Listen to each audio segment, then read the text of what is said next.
emphasized the warm welcome extended to US President Donald Trump as he touched down in Beijing today. He has since been treated with Melania to a performance of the Peking Opera as guests of the Chinese President Xi Jinping.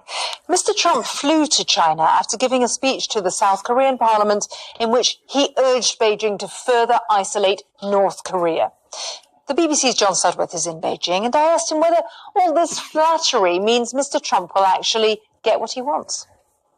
No, not at all. I think that the Chinese will drive a very hard bargain. There are risks in this for the Chinese, of course. Donald Trump is a leader like no other, volatile, unpredictable, and I think that's why we're seeing China smearing on the flattery, the red carpets, the visits to the historic sites.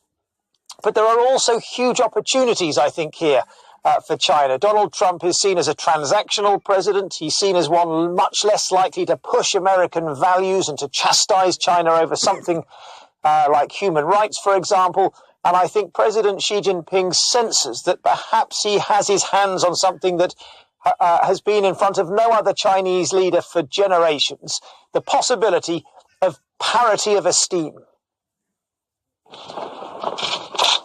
At China's historic Forbidden City, a meeting of the world's first and second most powerful men. But some are beginning to wonder which one is which. While President Trump is beset by domestic woes and seen to be lacking a coherent foreign policy, President Xi enjoys a tight grip on power and growing influence abroad. It's no coincidence that the visit starts here behind the walls of the old imperial palace, from a time when China had huge influence on the world stage. The symbolism couldn't be clearer. China's time has come again. Forget second place. President Xi is seeking a new relationship of equals with his American counterpart. Today, I hope I speak not only for our countries, but for all civilized nations. When I say to the North, do not underestimate us. Last night, a few hours earlier, in the South Korean capital, Mr. Trump once again underlined his priority for this trip, the crisis in North Korea.